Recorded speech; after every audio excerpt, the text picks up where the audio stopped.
Bonjour à tous et bienvenue dans cette nouvelle vidéo consacrée aux actualités technologiques dans le monde. Savez-vous l'histoire méconnue des 6 mathématiciens qui ont programmé le premier superordinateur moderne? Restez donc jusqu'à la fin de cette vidéo pour découvrir cette belle histoire méconnue des 6 mathématiciens qui ont programmé le premier superordinateur moderne. Surtout abonnez-vous, aimez et partagez cette vidéo.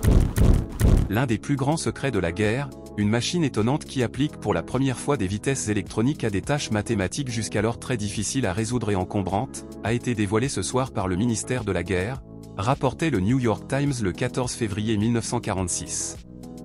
L'article parlait de l'ENIAC, Electronic Numerical Integrator and Computer, le premier ordinateur numérique programmable à usage général, en quelque sorte l'arrière-arrière-grand-mère de l'appareil sur lequel vous lisez ces lignes.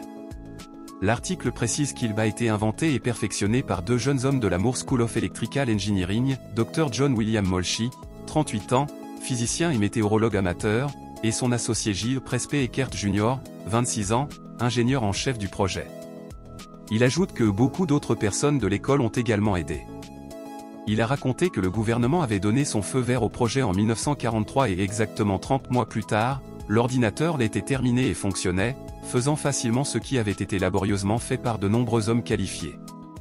Ce qu'ils ont omis de mentionner dans ce long rapport, c'est que ces nombreux autres qui ont apporté leur aide n'étaient pas des hommes formés mais 6 mathématiciens talentueux qui, soit dit en passant, ont apporté bien plus qu'une aide. Ces omissions n'étaient en aucun cas propres au vénérable journal, ce jour-là ou des centaines d'autres jours. Une énorme machine dont personne ne comprenait la programmation. Leur exploit a été passé sous silence, alors que ce sont eux qui ont relevé l'immense défi intellectuel de programmer le premier superordinateur moderne du monde, en partant absolument de zéro. Et ils ont réussi. Pour être juste, les journalistes ne pouvaient pas rapporter ce qu'ils ne savaient pas. Le domaine de l'informatique en était à ses débuts. Ce qu'ils avaient vu était une énorme machine et personne ne comprenait la programmation.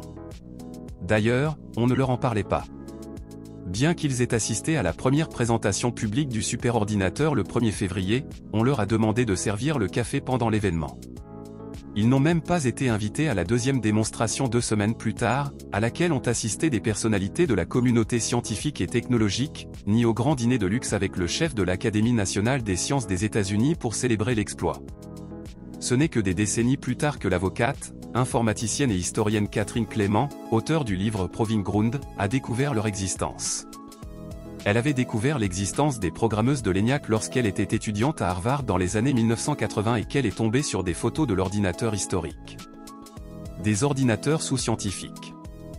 Les photos montraient les mêmes femmes, mais leur nom ne figurait pas dans les légendes, a expliqué Madame Clément à la BBC.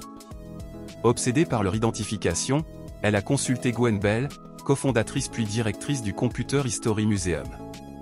Ce sont des réfrigérateurs ladies, a-t-elle répondu, en référence aux mannequins qui, dans les années 1950, apparaissaient avec les appareils dans les publicités. Cette explication ne satisfait pas du tout Clément. Il entreprend de découvrir les noms de ces femmes, Frances Betty Bolberton, Kathleen Kegem-Senulti, Marlin Westcott, Ruth Lichterman, Frances Fran Bila et Jean Jennings. Ce faisant, il a sauvé leur histoire de l'oubli. Une histoire qui a commencé sur les champs de bataille. Les bons tireurs ont toujours utilisé leur connaissance de leurs armes, de la météo et du terrain pour atteindre la cible. Avec le développement de l'artillerie, ce besoin de connaissance s'est accentué. Pendant la Seconde Guerre mondiale, les gros obus avaient une portée de 14 à 23 km, de sorte que le tireur ne pouvait même pas voir la cible. Les armées devaient prendre en compte la distance, l'humidité, la densité de l'air, la température et le poids des obus.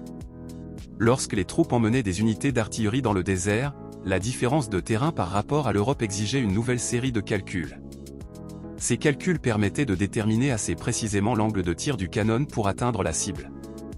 Sur le champ de bataille, les soldats n'avaient ni le temps ni, souvent, les connaissances nécessaires. Ils avaient donc besoin de tableaux de tir, des listes comportant de très nombreuses variations.